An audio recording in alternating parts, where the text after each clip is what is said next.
What's up? Welcome to the channel. Today we're going to go over how to keep some corrosion off of your engine. We'll do it a little differently where we do it, a couple of different steps.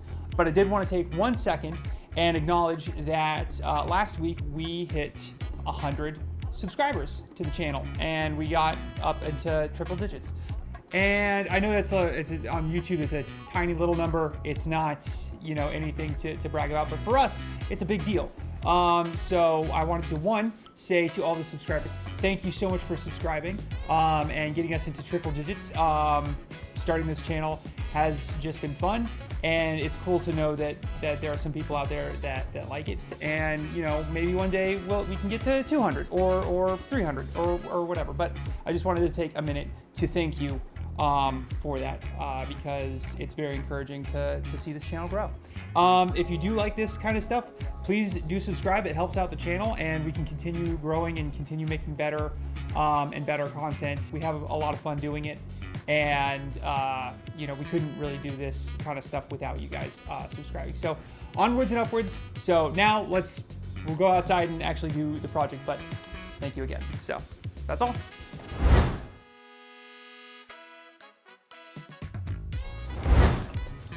First try. 5 millimeter.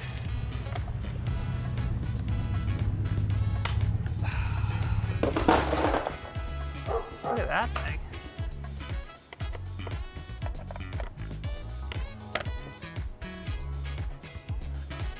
Is that for the parts or? Yes. Okay. Keep all of our nuts and bolts together. Okay. Well, all those skull packs too. They're all on this plastic piece, right? Yeah. Pull the good extension. Pull these two here, and then we'll just pull. Just pull it off, but leave the wiring all in place? Yeah. Let's see if it comes off as one unit. Yeah.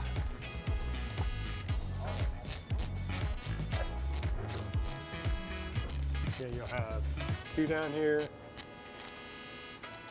should be everything. Yours are all snap-on, right? Yeah, a lot of them are. Is there any real benefit to buying snap-on? Because they're super expensive, but No. No? Snap-on in the aviation industry was not that great because, especially in hydraulics, because they were so shiny and smooth. Hydraulic guys hated them. They liked the Craftsman because they were more rough. Because you get hydraulic fluid on your hands. You're on an aircraft. Well, that's because these are the V series ones, and they have the little grippiness on the sides. Just a reference. Just in case we need a blueprint.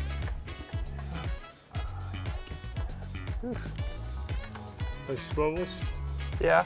If you wrap black electrical tape around the joint, it makes it stiff, a little stiffer.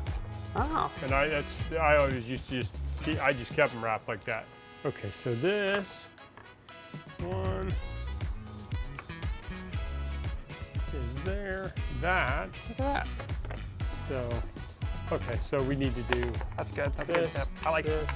I mean, because these spark plugs are. I mean, this poor motor has been neglected. Got corrosion going on here. All down in here. See these spark plugs? Not supposed to be looking like that. It almost looks like this is getting salt water introduced somewhere. So we'll have to do a little investigation here. I don't know if we got because this cover's not here, if we got salt water going up underneath this cover and getting in here. Even on your oil pump, you have corrosion on that also. The That's no good. tank has corrosion on it. Okay, you see that aluminum? That's your oil pump right there. And looking at I bet this boat hasn't been flushed that much yet either. Yeah. So. Well, I've been flushing it every time, but. So we need to get the one to run it through the inside of the engine, try to get that to help with that. That's another thing we can do. Okay. Once we get it back on the boat and running and everything, heat it up and get the salt crystals all warmed up and then flush them out. Well, let me see what our mixture is here. Alrighty. It's 2 to 4 ounces per 1 gallon. There, that's good. No? If you say so. Give me a look. I do the old AccuPour. Oh yeah, it's great. Here, you want to stir it up? I'm just using this whole thing. I got it. All right. Yeah.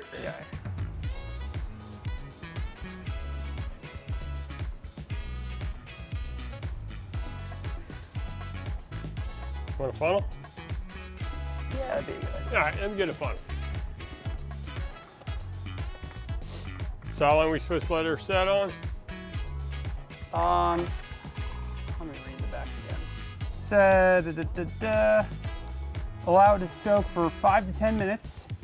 Stubborn deposits may require light brushing. Rinse with fresh water and allow treated surface to air dry. There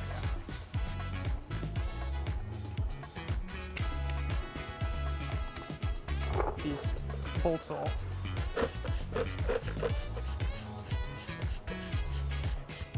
be saltified.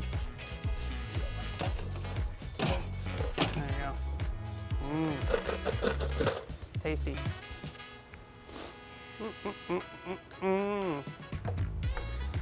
Okay. While we wait.